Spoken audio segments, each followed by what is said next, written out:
Hi எல்லாருக்கும் வணக்கம். Prince recipe.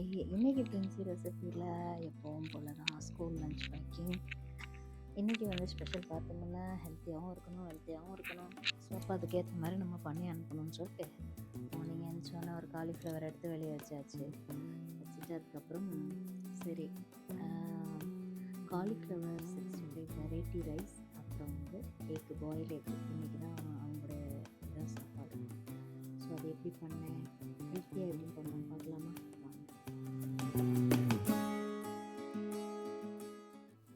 அரிசி மாவு பவுடர் ஒரு 2 டேபிள் ஸ்பூன், கார்ன்ஃப்ளவர் பவுடர் ஒரு டேபிள் ஸ்பூன் டீஸ்பூன் இல்லை டேபிள் ஸ்பூன். அப்புறம் ஸ்பைசிக்கு பெப்பர் யூஸ் பண்ணியிருக்கேன். அப்புறம் ஃப்ளேவருக்கு ஜீரக பொடி. இது ரெண்டும் தான். கொஞ்சமாக தண்ணி தெளித்து அதை அப்படியே மிக்ஸ் பண்ணி செய்கிறேன். அந்த கலர் பொடி அதெல்லாம் போடல. நம்ம ஆல்ரெடி பூச்சி இருக்குன்னு சொல்லிட்டு ஹாட் வாட்டரில் கொஞ்சம் கல் உப்பு மஞ்சத்தூள் போட்டு அதில் காலிஃப்ளவர் கொஞ்சம் நேரம் போட்டு எடுத்துட்டு அதுக்கப்புறம் லைட்டாக தண்ணி தெளித்து இந்த மாதிரி ரெடி பண்ணி வச்சுட்டு ஒரு 10 மினிட்ஸ் அப்படியே விட்டுருங்க. அதுக்கப்புறம் நம்ம வேறு வேலையெல்லாம் பார்க்கலாம்.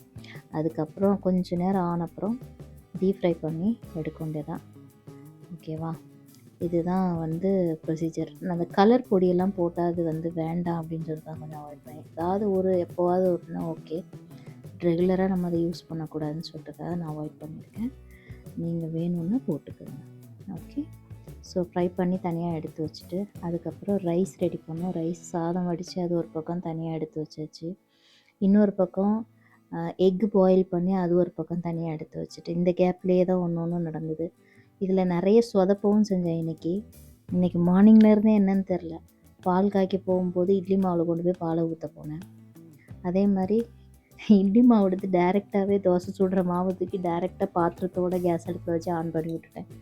ஸோ இன்றைக்கி கொஞ்சம் சொதப்பலாகவும் போச்சு.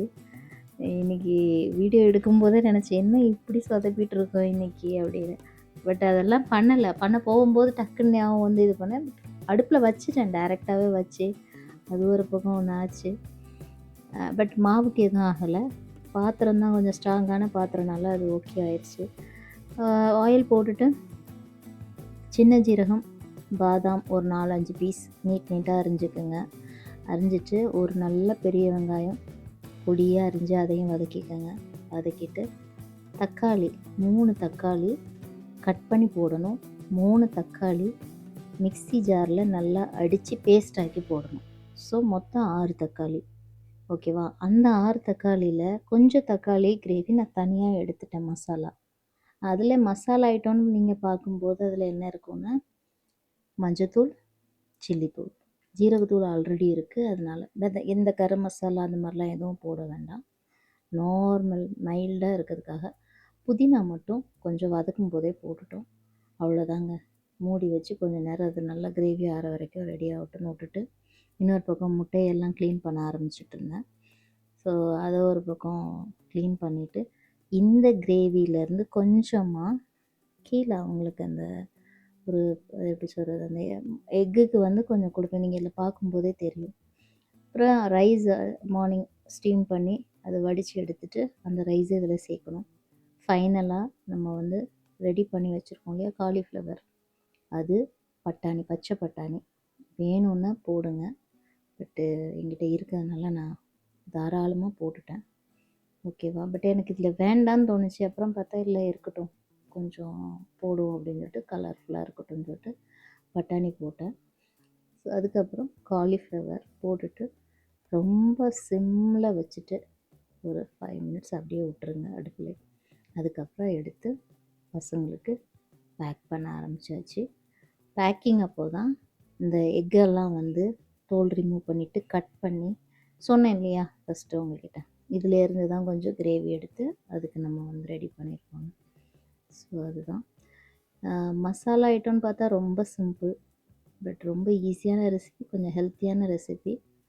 இந்த ரெசிபி எப்படி இருந்ததுன்னு சொல்லுங்கள். பட் மார்னிங் நான் சொதப்பினதெல்லாம் நினச்சி பார்த்து எனக்கே அப்புறம் உட்காந்து சிரிச்சேன், என்னத்துக்கு இன்றைக்கி இப்படிலாம் பண்ணணும் நம்ம அப்படின்னு நினச்சிட்டு இருந்தேன். பட் அதுக்கப்புறம் அதை சரி பண்ணி வெளியே வந்தாச்சு. இந்த மாதிரி உங்களுக்கும் மார்னிங்கில் இந்த வேலை பண்ணிகிட்டே இருக்கும்போது நடுவில் ஏதாவது இந்த மாதிரி டிஸ்டர்ப் ஆகுவீங்களா? யாராவது இந்த மாதிரி எனக்கு நடந்த மாதிரி உங்களுக்கு இந்த மாதிரி நடந்திருக்கா? கமெண்டில் கண்டிப்பாக சொல்லுங்கள் நடந்திருந்தா. ஒருத்தருக்கு 2 அப்படின்னா பாயில் எக்கு அதை நல்லா பாயில் பண்ணிட்டு இந்த மாதிரி கட் பண்ணிவிட்டு லைட்டாக மேலே பெப்பர் தூவிட்டு நம்ம எடுத்தோம் இல்லையா அந்த கிரேவியில் மேலே அப்படியே நல்லாயிருக்கும். அது கொஞ்சம் கலர்ஃபுல்லாக இருக்கும். பாக்ஸ் பார்க்கும்போது உங்களுக்கு தெரியும். அவங்களுக்கு சாப்பிடும்போது நல்லா அட்ராக்ட் ஆகும். அது இது அதில் வாழை இலை வச்சு அதில் அந்த மாதிரி சர்வ் பண்ணியிருக்கேன். ஸோ பசங்களுக்கு ஹெல்த்தியாகவும் இருக்கணும், சாப்பாடு வெல்த்தாகவும் இருக்கணும். அவங்க வந்து வெல்த்தி இருந்தால் தான் படிக்கும்போதும் அவங்களுக்கு எல்லாமே அதை சரி பண்ண முடியும். ஒரு நாள் சாப்பிடாம போனாலும் பசங்க ரொம்ப டயர்ட் ஆயிடுறாங்க. அந்த மாதிரி ஆகக்கூடாதுன்னு சொல்கிறதுக்காக டெய்லி ஏதாவது ஒரு ப்ரோட்டீனாக நம்ம அவங்களுக்கு கொடுக்கணும்னு சொல்கிறதுனால பார்த்து பார்த்து தான் பண்ணுறேன். அடுத்து எந்த மாதிரி ரெசிபி வேணும்னு சொல்லுங்கள், கண்டிப்பாக பண்ணலாம். வீடியோ பிடிச்சிருந்தா லைக் பண்ணுங்கள், ஷேர் பண்ணுங்கள், சப்ஸ்கிரைப் பண்ண மறக்காதீங்க, ஹைப் பண்ணவும் மறக்காதீங்க. தேங்க்யூ.